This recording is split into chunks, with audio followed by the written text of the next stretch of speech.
लेकिन इतिहास से अगर छेड़छाड़ करोगे तो जंग होगा, आर पार की लड़ाई होगी। आरक्षण का झुंझुना थमाया जा रहा है, लेकिन रामलला के मंदिर बने, अकेले श्री राम का और सिया जी की मंदिर का मंदिर नहीं बने तो ये हम लानत भी भेजेंगे।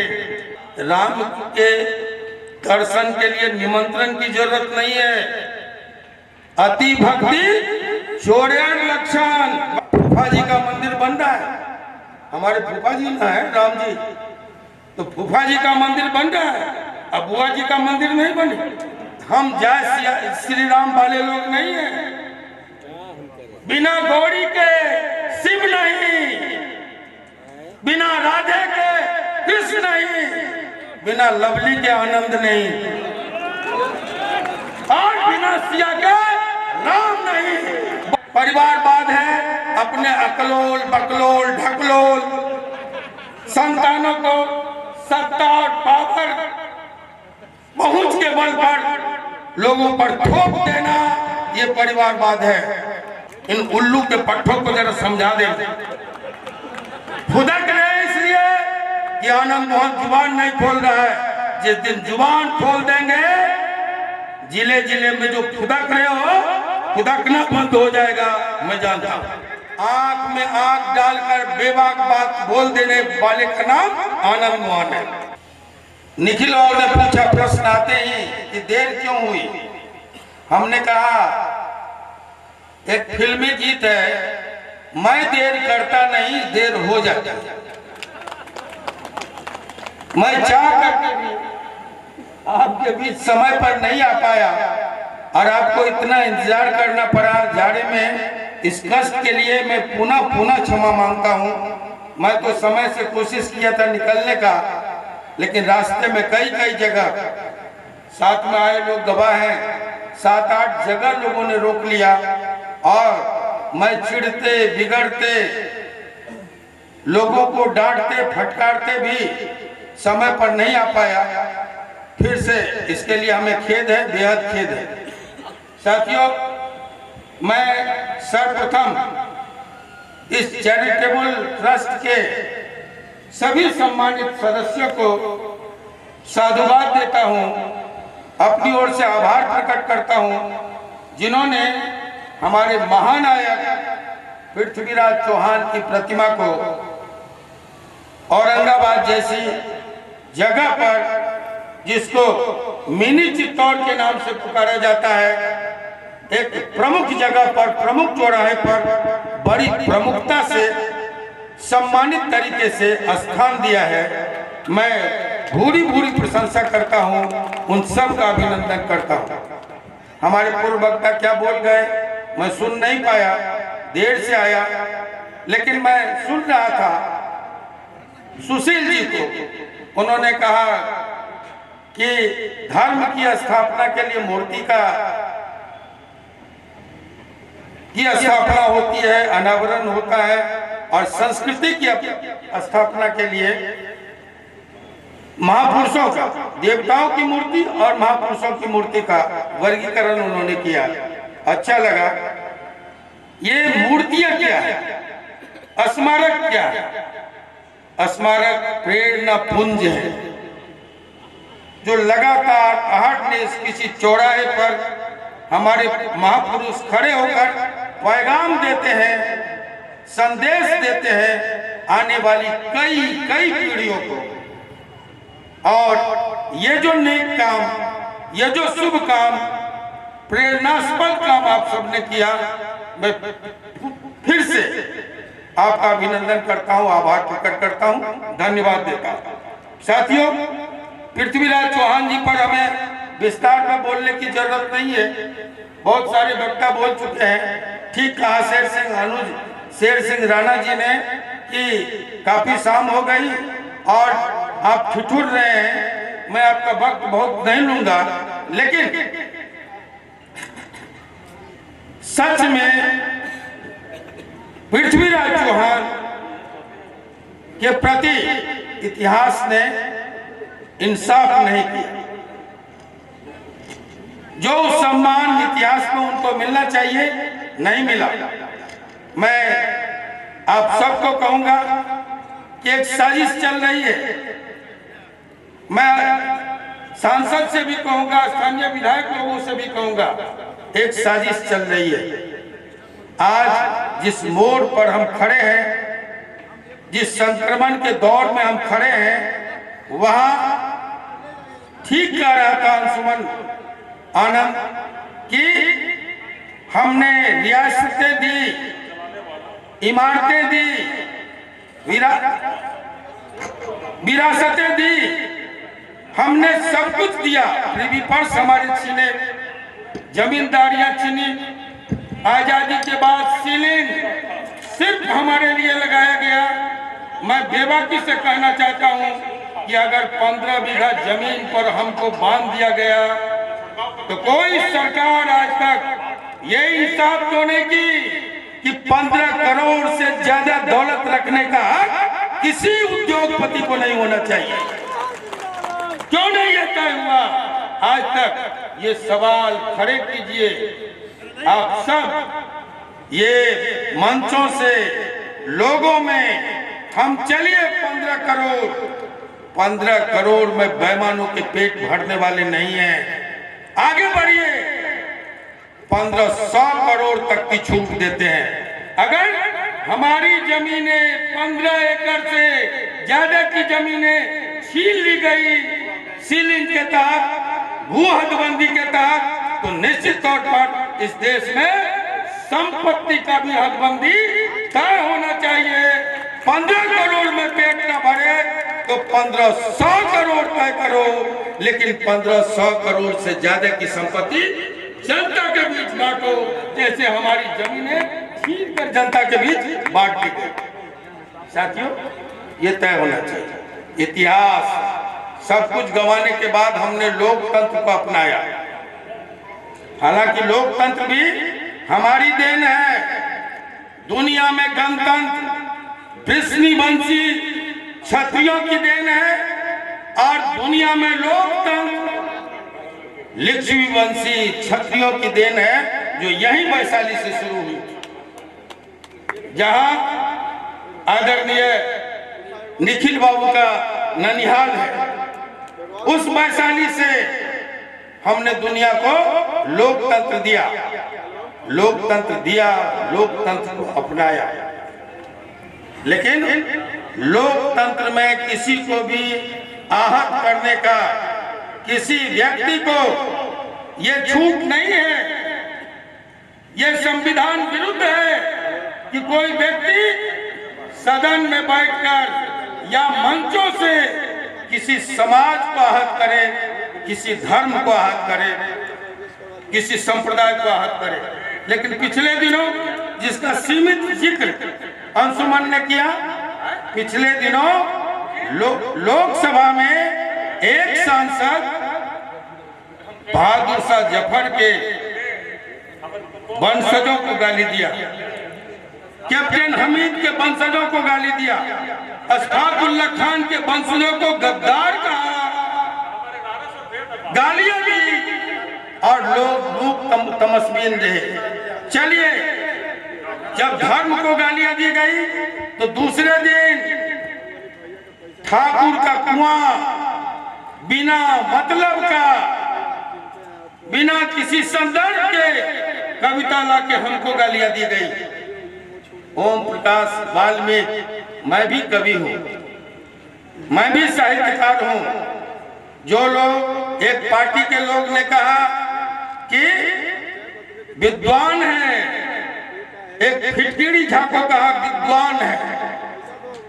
हमने कहा कि कोई टीचर हो जो मत कीजिएगा, प्रधानाध्यापक जी हैं, संचालन कर रहे हैं। प्रोफेसर, टीचर क्या होते हैं? विद्वान होते हैं, पढ़ के आते हैं, कंपटीशन से आते हैं, सब बात सही है। लेकिन रात में पढ़ते हैं, सुबह में पढ़ाते हैं। आनंद मोहन जब लिखता है, पर्वत पुरुष दशरथ समाज के सबसे अंतिम व्यक्ति के चरित्र को, कि ताजमहल नहीं, ये किसी राजा और समृद्ध व्यक्ति के प्रेम की निशानी है। आनंद मोहन कलम उठाता है पर्वत पुरुष दशरथ पर, दशरथ मांझी पर, वो सीबीएसई में मंजूर होता है, स्वीकृत होता है। हम मूर्ख हैं, लेकिन एक फिटकिड़ी झा नेता के नहीं गिरी नहीं, जो भाटगिरी करके राज्यसभा में जाता है वो विद्वान है किसी की नजर में। साथियों, हमसे लोगों ने सवाल किया और खेद है कि हमारे बीच के लोगों ने भी सवाल किया, हमारे बीच के लोगों ने भी हमको नसीहत दी, आपको बताया इस कविता में ऐसी कोई बात नहीं थी जिस पर सवाल खड़े हुए हों, बवाल खड़े किए जाए। साथियों मित्रों, आनंद मोहन की वेदना इस बात को लेकर थी कि विरासत गया कोई बात नहीं, इमारत गया कोई बात नहीं, रियासत गया कोई बात नहीं, जमींदारियां गई कोई बात नहीं, प्रीवी पर्स गए कोई बात नहीं, सीलिंग में जमीनें गई कोई बात नहीं, लेकिन इतिहास से अगर छेड़छाड़ करोगे तो जंग होगा, आर पार की लड़ाई होगी। ये तय करना होगा, ये संकल्प लेना होगा। आज पृथ्वीराज पर हम गौरव करते हैं। चले जाइए नोएडा, चले जाइए उत्तर प्रदेश, वहां हमारे महापुरुष को कोई और बताया जाता है। हम जात पात करने नहीं आए हैं, हम धर्म मजहब करने नहीं आए हैं। मैं कहना चाहूंगा, धर्म व्यापक है, धर्म उदार है, राजनीति सुशासन के लिए है, राजनीति सुव्यवस्था के लिए है, राजनीति जीवन में आमूल चूल परिवर्तन के लिए है, समाज को बदलने के लिए है। और धर्म, बड़ी मजबूती से कहूंगा कि धर्म आध्यात्मिक चेतना के लिए है, धर्म आत्मबल के निर्माण के लिए है, धर्म नैतिकता को बढ़ाने के लिए है, संस्कृति की रक्षा के लिए है। साथियों, लेकिन आज बड़ी विकृति है, धर्म और राजनीति का घालमेल किया जा रहा है। हमने कहा धर्म मोक्ष का मार्ग है, धर्म ईश्वर तक जाने का रास्ता है। छोटे भाई लोग आनंद मोहन को समझाना मत, धर्म की व्यापकता को आनंद मोहन जानता है। एक एक क्षत्रिय धर्म की व्यापकता से अवगत है। वो क्षत्रिय कभी संकीर्ण नहीं होता, और जो संकीर्ण होगा वो क्षत्रिय नहीं हो सकता। साथियों, लेकिन आज धर्म को, जो मोक्ष का मार्ग है, ईश्वर तक जाने का रास्ता है, माफ कीजिएगा, इसको संसद की सीढ़ी बनाया जा रहा है, विधानसभा की सीढ़ी बनाया जा रहा है। अगर ये हुआ तो सबसे युवा देश, दुनिया का सबसे युवा देश, युवाओं कान खोल कर सुन लो, एक तरफ हमको जात में फंसाया जा रहा है, बैकवर्ड फॉरवर्ड में फंसाया जा रहा है। क्या हो रहा है? आरक्षण की सीमाएं बढ़ाई जा रही है और नौकरी की छटनी हो रही है।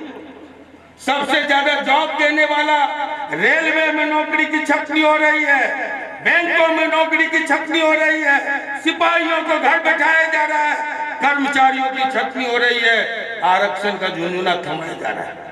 साथियों, इसलिए मैं कहूंगा कि आज जरूरत है धर्म युद्ध को रोजी की युद्ध में तब्दील करो। आज पृथ्वीराज चौहान के सपनों का भारत और हिंदुस्तान अगर बनाना है तो तय करो कि जाति के युद्ध को रोटी के युद्ध में तब्दील कैसे किया जाए। ये फैसला लेना होगा आप सबको, हमको। साथियों, मैं विस्तार में चल गया, मैं अपने को सीमित करूंगा। आज जब हम पृथ्वीराज चौहान जी को याद करने आए हैं तो उनके जीवन और इतिहास से कुछ प्रेरणा, कुछ सबक भी लेना चाहिए। प्रेरणा तो लेना ही चाहिए, सबक भी लेना चाहिए। और सबक यह है कि दुश्मन को और बीमारी को कभी छोटा नहीं समझना चाहिए। पृथ्वीराज जी ने गलती की, दुश्मन को छोटा समझा, चाहे वो ओवर एस्टिमेट कर रहे थे, अति विश्वास में थे, दुश्मन को छोटा समझा, और इतिहास आज हमारे सामने है। साथियों, दूसरी तरफ वीरों को, जो यहाँ पौरुषवान लोग हैं, पृथ्वीराज के जीवन से यह सबक है कि वीरों को कभी विलासिता में नहीं भटकना चाहिए। विलासिता और वीरता दोनों दो चीजें हैं, ये भी संकल्प लीजिए। और तीसरा पैगाम है कि कभी आपसी कलह जब बढ़ेंगे तो दुश्मन हमारे घर लूटेंगे। ये कभी हुआ, घर फूटे, गवार लूटे। और साथियों, इसलिए किसी ने कहा, लम्हों ने खता की थी, सदियों ने सजा पाई। आज हम सदियों से एक बार जो चूक हुई, एक बार जो धोखा हुआ, उसका परिणाम आज तक भोग रहे हैं। बड़ी दुरभिसंधि पर हम खड़े हैं। हम आपको बेबाकी से कहने आए हैं कि आइए इस संक्रमण के दौर में कुछ चिंतन कर लीजिए। 10 साल, फकत 10 साल हमारे लिए है। या तो हम अपने अस्तित्व की रक्षा करेंगे या फिर मिट जाएंगे सदा सदा के लिए। इसलिए साथियों, ये जो आज कुकुर मुत्ता की तरह माफ करना, छोटे छोटे संगठन खड़े हो गए हैं एक दूसरे को गाली देने के लिए और एक दूसरे का टांग खींचने के लिए, इनको भी समझाइए, इनको भी बताइए। बड़ी, हमने कहा कि बड़ी दुरभिसंधि पर हम खड़े हैं। इसलिए साथियों, मैं फिर एक बात कहूंगा कि जो स्थितियां हैं इस देश में, हमारे, हम इतना इसलिए बोल गए, छोटे भाई सुशील, थोड़ा सा इशारा तुमने कर दिया राजनीति की तरफ, तो मैं इतना कहूंगा कि अयोध्या में अगर श्री राम जी का भव्य मंदिर बन रहा है तो हम स्वागत करते हैं। सबसे पहले हमने उठाया था ये सवाल कि पनही की बात, कि जूता चप्पल नहीं पहनते, बिस्तरों पर नहीं सोते। हमने उठाया कि पगड़ी नहीं पहनते, राम के वंशज। माफ करना, यहाँ सभी पार्टी के लोग हैं, लेकिन आंख में आंख डालकर बेबाक बात बोल देने वाले का नाम आनंद मोहन है। और ये हिम्मत सबको अपनी अपनी पार्टी में पैदा करना चाहिए। जो जहां है, हम किसी को नहीं कहेंगे पार्टी छोड़ करके एक झंडे के तले आइए। पार्टी में रह करके पार्टी से वफादारी मत कीजिए, ये हमारा चरित्र नहीं है। पूरी निष्ठा के साथ हम पार्टियों में बने रहें, लेकिन जब समाज की बात आए और पार्टी हित टकराए तो आंख में आंख डालकर समाज हित की बात नेतृत्व से कहने का साहस भी रखना होगा। साथियों, मित्रों, आज अयोध्या में राम मंदिर बन रहा है, हमें कोई गुरेज नहीं है। बिहार किसी से पीछे नहीं रहा। ईंट देने के मामले में, अनाज देने के मामले में, संघर्ष करने के मामले में, चंदा देने के मामले में। लेकिन रामलला के मंदिर बने, अकेले श्री राम का और सिया जी की का मंदिर नहीं बने, तो ये हम लानत भी भेजेंगे। साथियों, हम बिहार वासी हैं। हमको लोगों ने आज ही कहा, यहाँ कहाँ रुके थे, दाऊद नगर में थोड़ी देर के लिए प्रेस वाले रोक लिए, वहां जा रहे हैं कि नहीं अयोध्या। हमने कहा कि राम के दर्शन के लिए निमंत्रण की जरूरत नहीं है। अति भक्ति चोरेण लक्षण बंगाली में कहा जाता है। अति भक्ति की जरूरत नहीं है। राम के पूजा से ज्यादा जरूरत राम के चरित्र को आत्मसात करने और जीने की है। साथियों, मित्रों, इसलिए मैंने कहा कि राम का भव्य मंदिर बने, कोई गुरेज नहीं है। राम जन्मभूमि पर, लेकिन जो सीता का प्रकट भूमि है पुनौरा धाम सीतामढ़ी, वहां भी मां जानकी का भव्य मंदिर का निर्माण हो, वरना यह बेईमानी होगी, ऐतिहासिक छल होगा, ऐतिहासिक प्रपंच होगा। फूफा जी का मंदिर बन रहा है, हमारे फूफा जी ना है राम जी, तो फूफा जी का मंदिर बन रहा है, अब बुआ जी का मंदिर नहीं बने। और दूसरी बात कि जहां जाते हैं लोग कहेंगे जय श्री राम, जय श्री राम।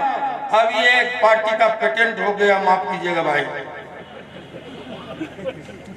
अब ये वोट मांगने की मशीन हो गई। इसलिए मैं कहूंगा हम जय श्री राम वाले लोग नहीं हैं। बिना गौरी के शिव नहीं, बिना राधे के कृष्ण नहीं, बिना लवली के आनंद नहीं, और बिना सिया के राम नहीं। बोलो जय जय सिया राम, जय जय सिया राम। इसलिए साथियों, अब मैं अपनी बात खत्म करने के पहले फिर से आदरणीय निखिल बाबू, हाँ एक बात और है, कुछ चेंगड़ा सब निकला है और परिवारवाद पर बड़ी भाषण दे।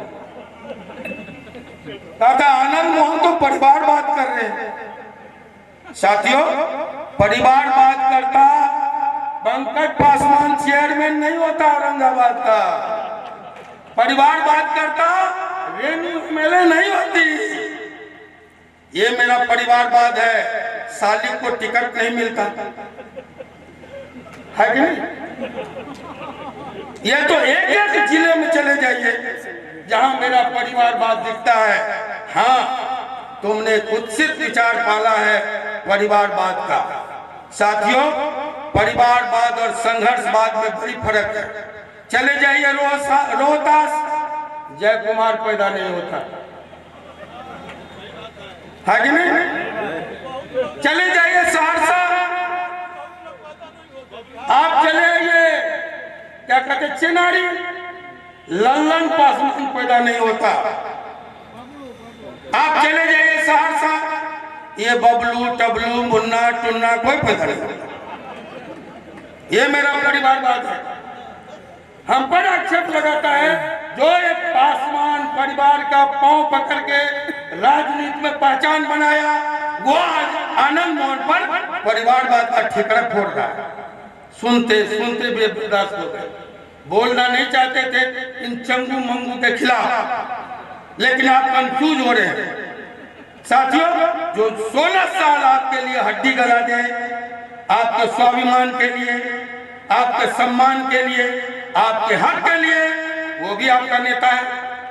और जो हमारे पुरखों को, हमारे नेताओं को, हमारे सम्मानित लोगों को गाली दे, वो भी आपका नेता है। उसमें भी ताली पीटिए, इसमें भी ताली पीटिए। ये ताली कौन बजाता है भाई? हाँ, तो ये सब मर्द बनिए, मर्द। ये मैं कहूंगा, परिवारवाद और संघर्षवाद पर अपनी बात कहते हुए मैं इस भाषण को समापन करूंगा। परिवारवाद क्या है? परिवारवाद है अपने अकलोल बकलोल ढकलोल संतानों को सत्ता और पावर पहुंच के बल पर लोगों पर थोप देना, ये परिवारवाद है। लेकिन संघर्षवाद क्या है? राणा सांगा लड़ा, उदय सिंह लड़े, कड़ी को आगे बढ़ाया महाराणा प्रताप ने, फिर आगे बढ़ा अमर सिंह लड़ा, बिहार विभूति अनुग्रह बाबू लड़े, सत्येंद्र बाबू नक्शे कदम पर बढ़े और उस कड़ी को आगे बढ़ाया निखिल बाबू ने। यह है संघर्षवाद। आनंद मोहन का दादा लड़ा अंग्रेजों से, राम बहादुर बाबू बाप लड़ा पद्मानंद सिंह, सच्चिदानंद सिंह, और बेटा लड़ा आनंद मोहन। और आनंद मोहन का बेटा जब जेल में था तो उस विरासत को छीन के आगे बढ़ा, चेतनानंद इसको संघर्ष बात करते हैं। इन उल्लू के पट्टों को जरा समझा दे। फुदक रहे इसलिए कि आनंद मोहन जुबान नहीं खोल रहा है।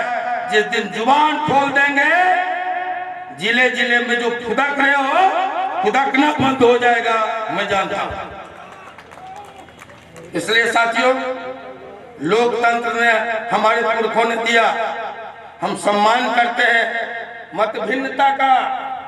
हम यहाँ बोलेंगे, सदन में खिलाफ में बोलेंगे, लेकिन यहाँ से जाएंगे तो हम अनुज डब्लू के यहाँ जाएंगे, और यहाँ से जाएंगे तो हम चाय पीने, फिर बुलाएगा नहीं, डर जाएगा कि कहीं बीजेपी आला कमान ने समझ ले।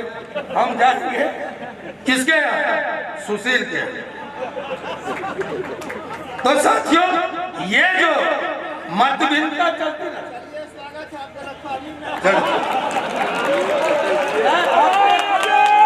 सही बोल रहा है। हम इन्हीं के यहाँ से लवली आनंद ला करके और नवीनगर का चुनाव लड़ी थी।